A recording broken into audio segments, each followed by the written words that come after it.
The grand ballroom was buzzing with laughter, clinking glasses, and the soft hum of a string quartet. It was my father's retirement party, a celebration of his decades of hard work, a moment meant to honor his achievements. Friends, colleagues, and family had gathered, all dressed in their best, smiling and exchanging pleasantries. For most, it was a night of admiration. For me, it was a stage of dread I could never have imagined. I walked into the room in a sleek navy blue dress, my hair falling in soft waves over my shoulders. I smiled politely, greeting familiar faces, my hand trembling slightly. My father, the man who had taught me how to ride a bike, how to tie my shoes, how to chase my dreams, or so I thought, was at the center of attention. He laughed easily with old friends, shaking hands, receiving gifts, basking in praise. My chest tightened. I wanted his approval more than anything, yet tonight, I would be denied it in the cruelest way imaginable. As the toast began, I stepped forward, ready to give my own words of love and gratitude. I had rehearsed them endlessly, every word meant to reflect not just pride in his accomplishments, but the love I had carried for him all these years. My husband stood beside me, offering a reassuring squeeze of my hand. Everything seemed perfect, or so I believed. Then he saw me. My father's eyes, usually warm when they looked at me, hardened. His expression twisted into something unrecognizable. Before I could even utter a sentence, he shoved me with such force that I stumbled and fell to the floor. The entire room gasped. Champagne glasses trembled in their holders. A few friends rushed toward me, hands outstretched. My dress crumpled beneath me, my knees scraped and aching, but nothing compared to the ache in my chest. "You're not my real daughter," he said, his voice loud, sharp, cutting through the air like a knife. The words hit harder than the fall. My ears rang, my vision blurred, and for a moment I couldn't breathe. Whispers erupted across the room. People looked at him with shock, at me with pity or confusion. My husband froze, eyes wide, unsure whether to intervene or stay calm. I could feel the weight of every gaze, the humiliation wrapping around me like chains. I wanted to scream, to demand an explanation, to confront the man who had been my hero, my protector, my father. But no words came. Instead, tears threatened to spill, hot and unrelenting, as my heart broke in ways I hadn't thought possible. How could the man who had held me as a baby, who had comforted me through scraped knees and broken hearts, declare I was not real? My mother, standing quietly beside him, didn't speak. Her face was pale, eyes glistening, lips pressed into a thin line. She had always been the gentle mediator, the one to soften his harshness, but tonight her silence was deafening. I realized in that horrifying moment that my family had fractured in ways I hadn't fully comprehended. Later, in the quiet of our home, I sat curled on the couch, the fall still throbbing in my knees. My husband knelt beside me, his hand warm over mine, yet I could feel the tension in his jaw, the frustration at not being able to shield me completely. "He's cruel," he whispered. "I can't believe he said that." I nodded, unable to respond. Anger and hurt churned inside me, a storm that refused to settle. But beneath the pain, a small, burning ember of determination flickered. I realized something crucial that night. I might be denied love by the one person I had believed I could count on, but I would not let his words define me. I was real, I was strong. I was not his false accusation, nor his cruelty, nor the humiliation he had tried to impose upon me. And somewhere deep down, a thought began to form, faint and dangerous, like the quiet hiss of a rising tide. If he thought he could break me, he was wrong. The spark of revenge didn't feel sweet yet. It was only a pulse, a heartbeat, a promise to myself that the next time he looked at me, it would not be with disdain. It would be with the recognition of what he had underestimated, a daughter forged in resilience, no longer a victim, and no longer silent. The days after the retirement party were suffocating. My father acted as if nothing had happened. He smiled politely when I entered a room, shook hands with friends, and even gave me the occasional nod of acknowledgement. But it was hollow, distant, and filled with an edge I couldn't ignore. My mother avoided my gaze, pretending that the incident had been a momentary lapse, while my husband stayed close yet somehow seemed burdened, his protective instincts battling with frustration. The situation. At first, I thought about confronting him, demanding answers, forcing him to explain why the man who had once been my anchor could strip me of identity in front of an audience. But I quickly realized that confrontation would only fuel his arrogance. The last thing I wanted was to give him the satisfaction of seeing me crumble, or fight back in a way that made him feel victorious. Instead, I wore a mask of normalcy. I smiled at family gatherings, laughed at his jokes, and acted as if the party had never happened. I played the dutiful daughter, attending events, helping with family affairs, even complimenting him publicly on his retirement accolades. But beneath the composed exterior, my mind was alive with observation, calculation, and silent rebellion. I began noticing the cracks in my father's carefully constructed life. Colleagues whispered about deals that went wrong, partners who felt deceived, and rivals who had learned to exploit his arrogance. The man, who had humiliated me with a single phrase, was not invincible. He had weaknesses, blind spots, and vulnerabilities. Every piece of gossip, every small discrepancy, became a note in the symphony of a plan I hadn't fully composed yet. Meanwhile, my husband became my confidant in more ways than one. Late at night, when the world was quiet and our home was ours alone, we spoke in hushed tones about everything I felt, everything I feared, and everything I planned. He didn't push me to retaliate immediately. Instead, he helped me see my own worth, reminding me that my life was not defined by my father's cruelty. "You're stronger than he ever imagined," he whispered one night, pressing his forehead to mine, "and one day he'll see that too, but only if you let him." Those conversations became a source of quiet strength. My anger no longer consumed me. It refined me. I learned to channel humiliation into resolve, betrayal into insight. Each time my father dismissed me with a cold glance, each time he flaunted his power, I cataloged the moments, memorizing the ways in which I had been underestimated. I began to act subtly, carefully testing boundaries. I offered advice in family business matters, subtly pointing out opportunities he had missed. I smiled politely as he brushed off my suggestions, taking note of the way he undervalued me. And behind the scenes, I started laying the groundwork, reaching out to contacts in his circle, learning the inner workings of his empire, discovering the truths he had carefully hidden. By the end of the month, I was no longer merely his daughter. I was an observer, a strategist, and a quiet force gathering strength. My husband noticed the change in me, and while he worried about the weight I carried, he also admired the calm determination settling over my features. "You're becoming unstoppable," he said one evening, half in awe, half in warning. "Just don't lose yourself in the process." I smiled because I knew the danger wasn't in becoming strong. It was in letting him see it before I was ready. Revenge, I realized, was not about impulsive acts of spite. It was about patience, precision, and timing. And right now, patience was my most powerful weapon. The mask I wore in public, smiling, calm, composed, was a shield. Behind it, I was sharpening my resolve, gathering intelligence, and imagining the moment when I would step into my own power and reveal the truth. My father had called me not real, had tried to erase my existence in one humiliating statement, but I was real. I was deliberate, cunning, and growing stronger every day. By the time another family event rolled around, I was ready to play my part to perfection. I would appear the dutiful daughter, the loving wife, the picture of composure.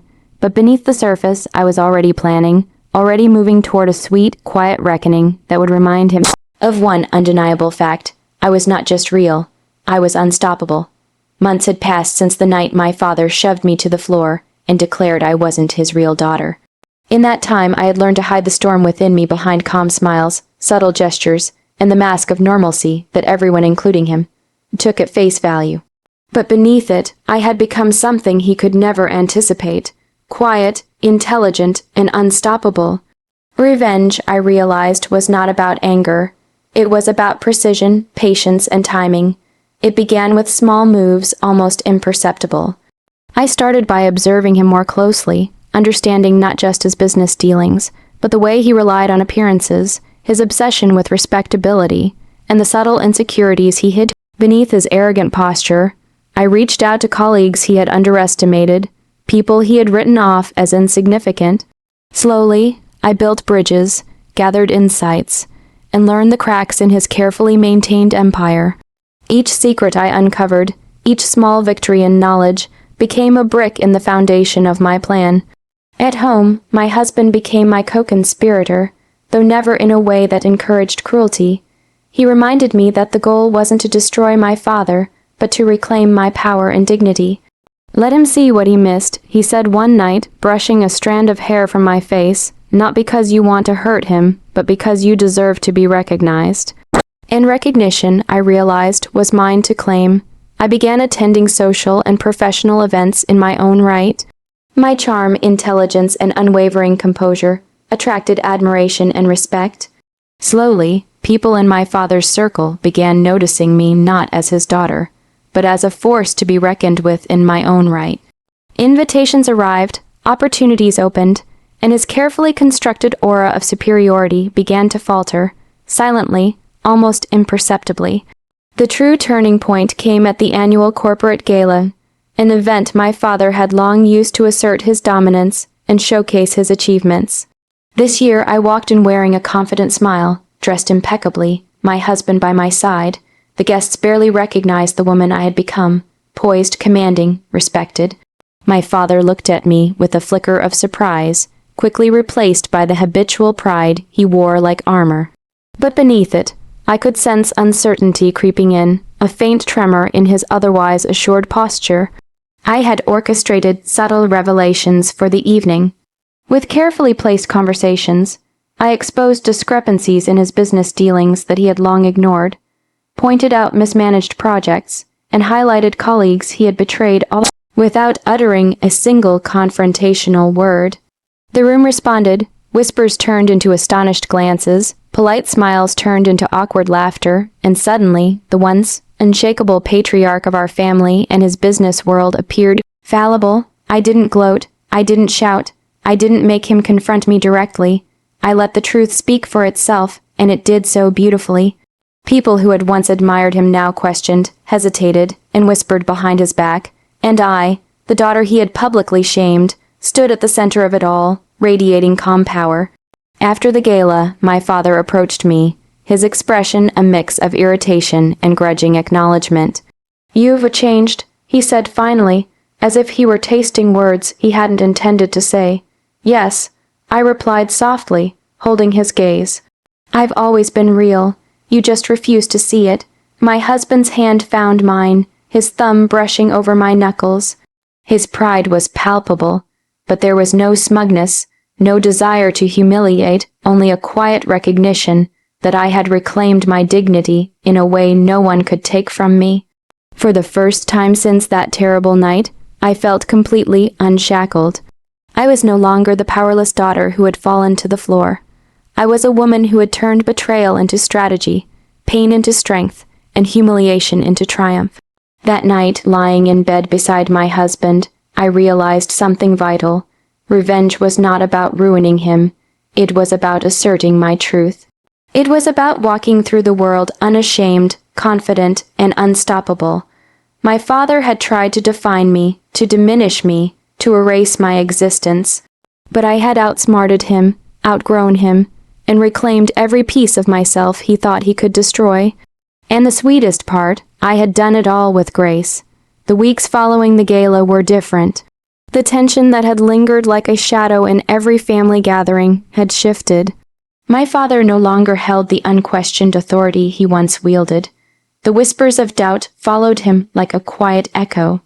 And I, the daughter he had humiliated so publicly, had become a presence impossible to ignore, not because of anger or spite, but because of my own strength, intelligence, and quiet dignity.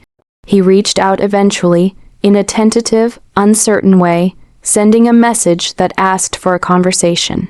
I knew what it meant. An apology, an attempt at reconciliation, or perhaps just a search for recognition of the fact that I had outshone him in subtle ways. My heart ached at first, because part of me still craved the fatherly love that had been denied, but I had changed. I no longer needed his approval to feel whole.